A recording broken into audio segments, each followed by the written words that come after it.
it's changed through this last 33 years what I even see creativity as. Whereas when I started out in the arts, I thought creativity was painting on a canvas.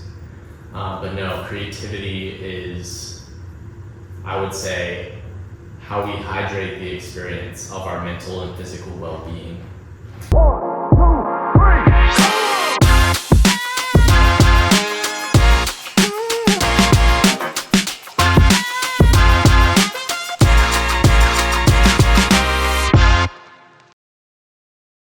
Welcome to America's Healthiest City on ESPN Richmond 106.1. I'm your host, Will Melton, and today I have Alexander Whiteway from Modern Ancients. We'll get into that in just a minute, but before we start, I just want to remind you, if you've been with me before, please visit americashealthiestcity.com and check out the ideas board. Submit an idea, leave your comments, and if you represent a business, a nonprofit, a government institution, or an academic institution, and you would like to chip into this 10-year community partnership to make Richmond the healthiest region in America by 2033, please go to americashealthiestcity.com and click on Become an Ambassador. It doesn't cost a thing, and we will show you all the ways that we can work together to make this happen. So without further ado, Alexander, thank you for coming on with me today. I'm really grateful to tap your brain and extract some insights. So getting into it, I'm going to give you the opportunity to introduce yourself as the founder, the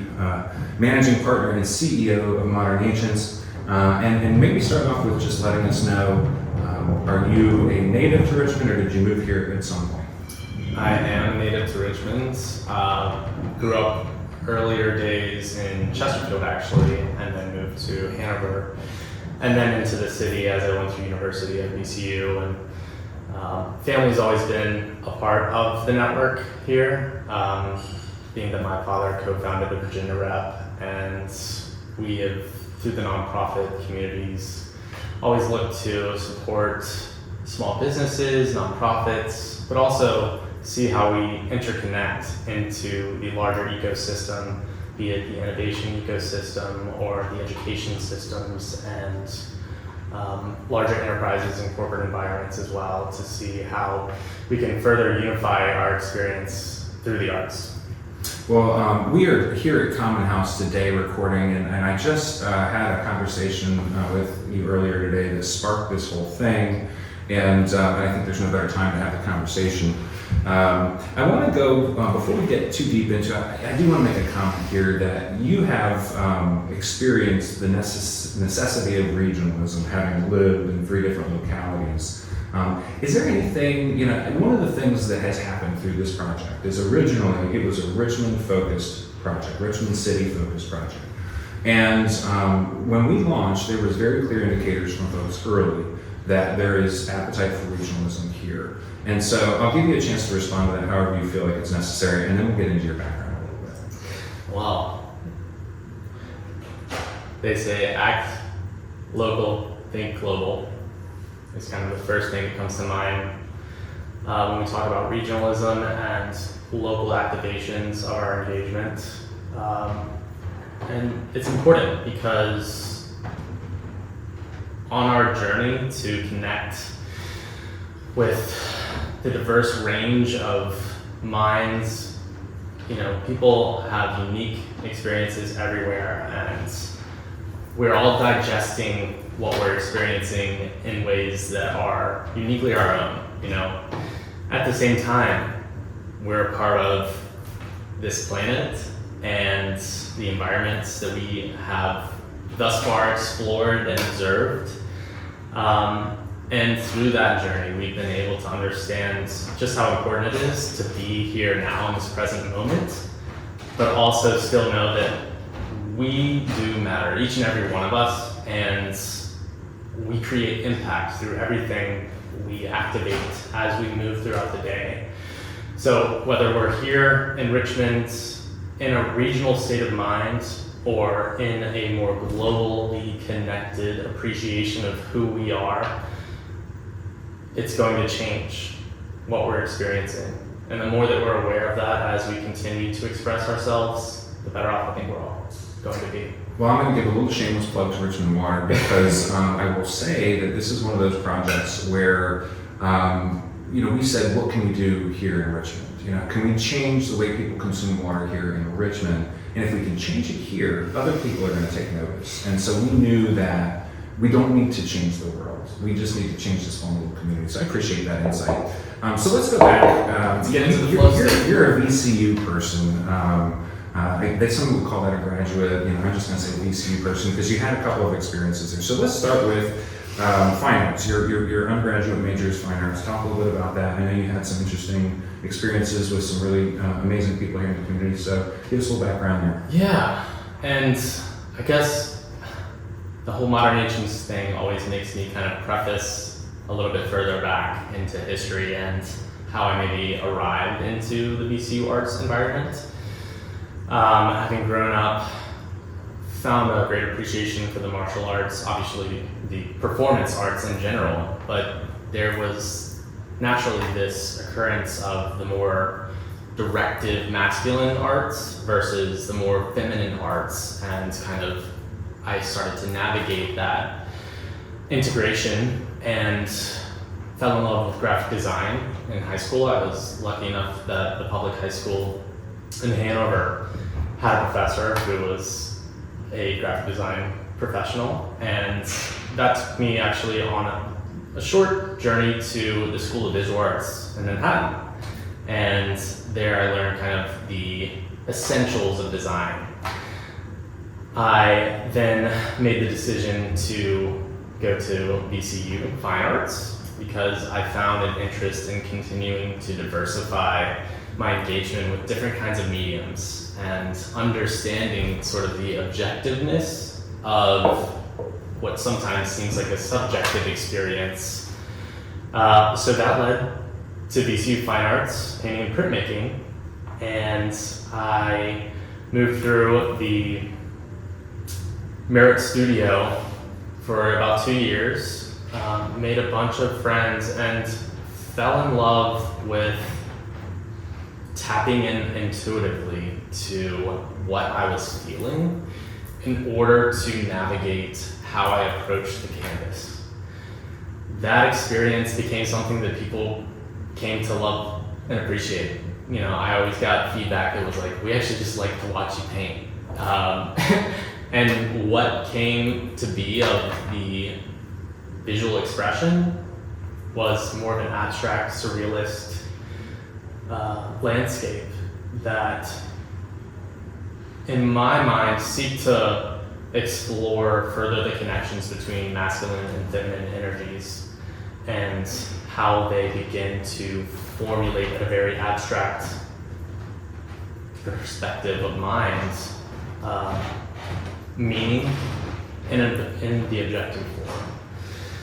So my grandmother was an artist in many mediums, but what I recall, she painted a lot. And I was curious, are you still painting today? I've taken a pause, but I tell everybody that the experiences that I've learned through bringing the paintbrush to canvas are still relevant to this day, but more of an embodied state where I'm not producing some external product necessarily, as much as realizing that I am the paintbrush. And the communications like we are here today, can be difficult to express, especially when you're someone like myself who probably is a closet OCD, ADHD human being that seems to be kind of all over the place at once. And it becomes a question for folks like myself as to how do we narrow in on our focus of what it is that we're trying to create. And that is kind of the journey that I've been on to really learn about who I am. Well, as an out ADD, OCD person, I can tell you it's no easier being extroverted doing that. You are listening to America's Healthiest City on ESPN Richmond 106.1, part of the Mike King Biz Media Network. Please check out americashealthiestcity.com. We are here today with Alexander Whiteway, the master of all things, founder, managing partner, and CEO of Modern Ancients. We're talking about the intersection of all things. I want to move into, you went into brand. So let's talk a little bit about that. You did Brand Center at VCU. Our last guest, Robin Toffian from Shoes for Good, was also a Brand Center alum. So I know that this is going to get plugged by the Brand Center, so keep looking out for that. Tell me about that experience and what did you take away from that? Well, once again, let me take one little step back and preface that entrance because I think it's important to understand the approach, right? Just having graduated undergrad in the fine arts, I focused on developing my first company with a friend who was a surfer, got me into the surfing environment and culture, and we gathered about 30 different artists around the East Coast and came together on cause marketing initiatives that brought together a brand, that brought together a cause, and some local nonprofit usually. And the artist would create a theme together and produce something that the community could come around and appreciate and learn about. So that experience, after 4 years of trying to run the show, I realized just how much I didn't learn or didn't know. Of course, didn't learn at the same time. It's a non-stop learning experience. And that led me to really, from nowhere, discover, because we can only connect on that next thing when our heart's desire has kind of aligned us to see that. So I found the Brand Center and fell in love with this opportunity for a school that's pocketed away in part of the business school at VCU to learn about the business side of creativity and advertising, and ultimately how to create a better expression through business in a very organized, professional way, things that would ultimately benefit the community and our awareness about who we are. So the detail that I didn't pick up on when I looked at your history was that you did Brand Center after starting the company, which I find interesting because it seemed like more of an amalgamation of the two disciplines, and it was the other way around. I find that very fascinating. It's back and forth. Well, now my questions are all out of order. You kind of there's an evolution here. There's an evolution going on here. So let's move closer to Modern Ancients. I know you've got to preface that with something, so I'll let you do that, and then kind of tell us a little bit about what Modern Ancients does, because I think I read the word ecocentric on your website, and I hear eccentric, but I know it means something different entirely. So let's go ahead and give you a chance. At the end of Brand Center, so it's a 2-year program for anyone who's interested to look into it. It's a 2-year program, 60 weeks, almost 50 projects, and the last 6 months of that process is called our capstone thesis. And that's where we really get to synthesize everything we've learned up until that point. For me, being one of the kind of unusuals who came into that space as a previous artist and early brand manager, I would say, everyone was asking me, why not art director? I went with the track of creative brand management, again, to learn more of the business side and how to relate to clients, etc. But through those 50 projects, I had an opportunity early on to work with Adobe, made some great connections there, and was guided by the ever so grateful for professors at the Brand Center to again work with Adobe in this final project. And I connected with a principal marketing manager over there and a studio creative director to help guide me through this process of aligning on Adobe Sensei, which at Adobe is the inner workings. They actually used to call it Adobe Magic, but it was the artificial intelligence and machine learning through research and development that the organization was developing that essentially underlies everything on the platform, whether you're using Photoshop to get the magic wand connection around an image, or today through the insane sort of application of large enterprises in the marketing cloud to be able to produce one poster in Photoshop and then by the click of a few buttons create 1,000 versions of that with new copy, new imagery that's associating directly to target markets, they've really come a long way, I would say, in the journey of realizing how do we, one, control our awareness of creativity and our impact on the world, but also bring others into the experience in a way that's sustainable and going to allow all of us to reap the benefit of our awareness for what we can achieve. Well, I have to say, going back to what you were saying earlier about the opportunity to get into graphic design and design in high school, I took newspaper and yearbook and e-commerce, and I got to play with those creative tools in high school. And I actually, second show now in a row, I'm saying that I didn't go to college. I went to college for a semester at VCU, but all of my publishing experience was in high school, and became everything of my career. So right. Really quickly, you're listening to America's Healthiest City on ESPN Richmond 106.1. We have Alexander Whiteway from Modern Ancients, and I'm really excited to get into this next part of the conversation because time goes too fast in these interviews, and I really want to get to sort of this intersection of creativity, leadership, connectedness, to one another and to the earth and the cosmos, because I think that, we've been talking a lot about mental health and mental health awareness. It's Mental Health Awareness Month this May, 2003. And, I think one of the things that is lost and was brought to my attention by a guest that's coming up, Catherine Blessing from the VMFA, that creativity is an outlet that provides us with a tremendous amount of benefits.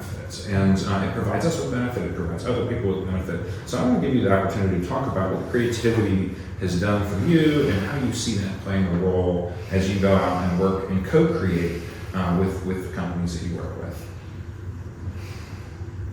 Well, there is a line today, kind of going back to appreciating the approach in the art of creativity, whether it's talent who is about to release a show on stage and perform an ancient story that brings certain nuances of culture into one experience to share and learn bits and pieces about who we are, or recognizing kind of the process of creativity that's inside of us. I've looked to Modern Ancients as essentially a resource to be able to further express kind of the inner workings of what creativity is as a process. And that's kind of taking a step back to where many of us and myself have been in the past, when we live in this world, this capital environment, where we have to some extent, produce, whether it's water so we can stay healthy and hydrated, or the computers so we can elevate our connection to the world's information. We are undergoing an endless digestion of understanding who we are, and each of us brings something to the table. So it's really an opportunity, being that Modern Ancients at this time is focused on what we call growth consulting, an opportunity to connect with organizations and work with them to step a little closer inside and be able to ask questions that ultimately massage areas within ourselves that begin to reconnect us to what creativity is. And that is this sort of universal energy that flows throughout all of us. And I would call it love. So it's changed through this last 33 years what I even see creativity as. Whereas when I started out in the arts, I thought creativity was painting on a canvas. But no, creativity is, I would say, how we hydrate the experience of our mental and physical well-being. So I'm 38 years old on Friday, May 12th. Congrats. Thank you. 18 years in business. I started when I was 20 years old. For 18 years, I was trying to be a better business person. And one day I woke up and it dawned on me that I was an artist, and I should have been striving to be a better artist for 18 years. And I'm still working on transitioning to that. But I think that one of the things that I've learned recently is that creativity is a virtuous cycle. So you don't necessarily need a prompt. You just need to start creating, and then I think you kind of create this motion. Can you talk a little bit about the positive impact that creativity can drive, and where that takes us? Well, we're in this environment now where there's a lot of commotion about artificial intelligence, and organizations, one of them being OpenAI, that gets a lot of attention, which is on purpose, but there's certainly others who are quickly joining in on this effort to organize and consolidate the world's information in a way that becomes useful for everyone wherever they are regionally across the country and throughout the world. So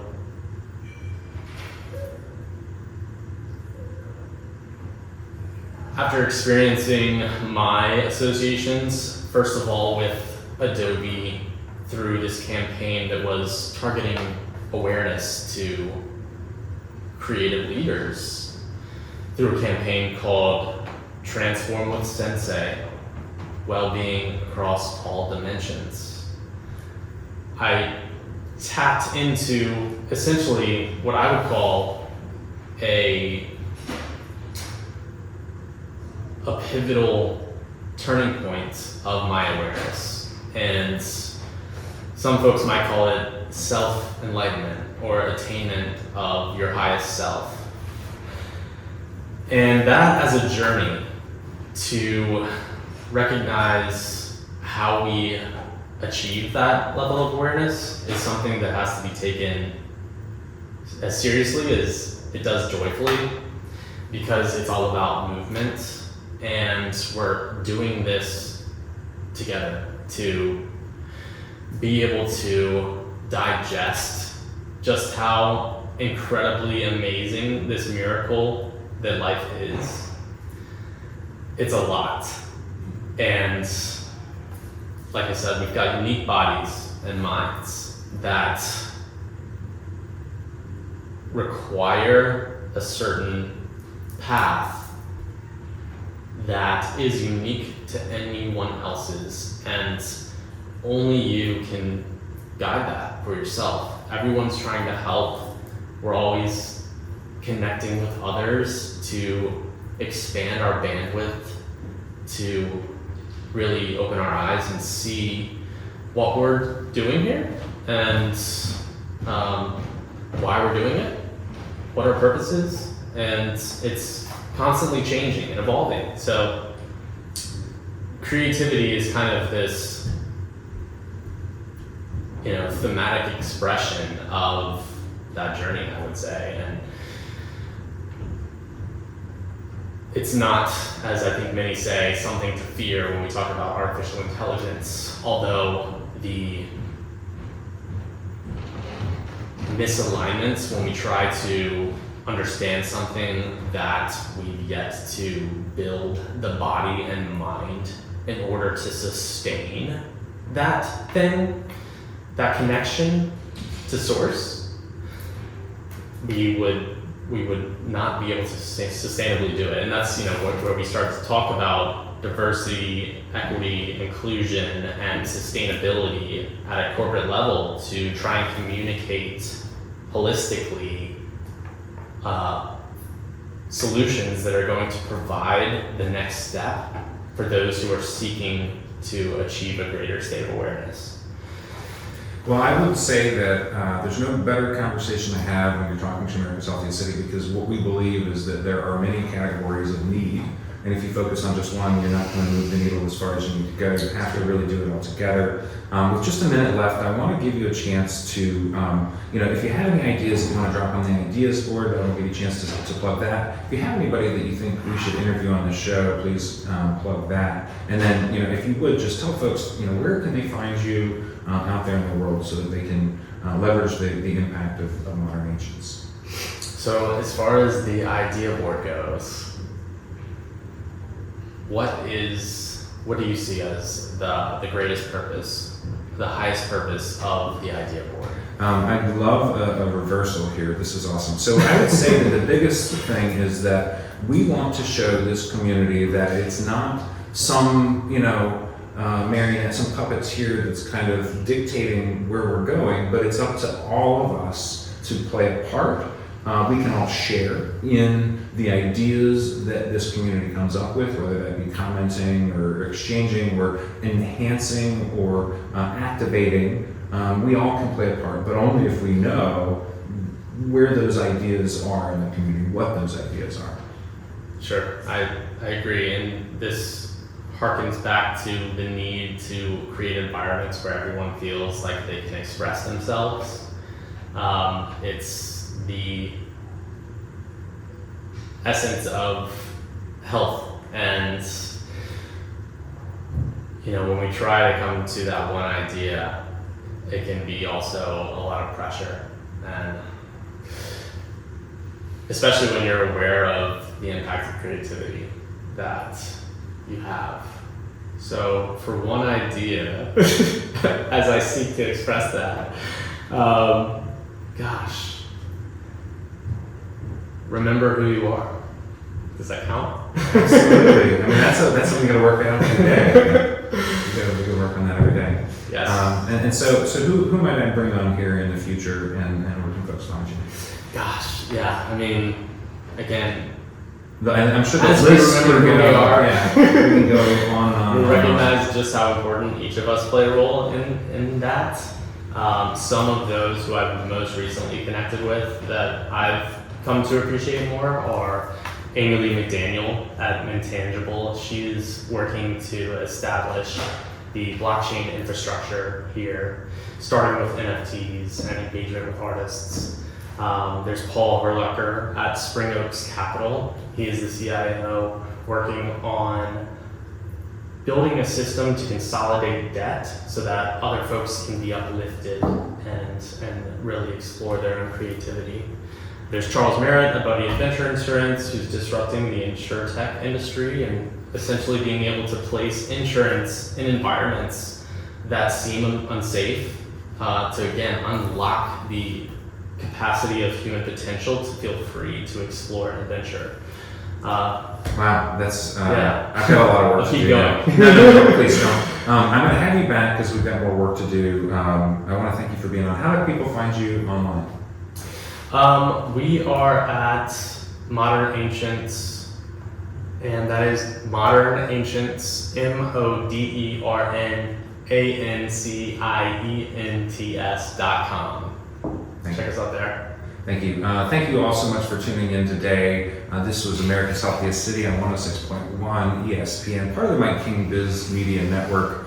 If you are tuning in today, please check out americashealthiestcity.com. There's lots of stuff to read over there and find out about what we're doing in this 10-year community partnership to make Richmond the healthiest community in America.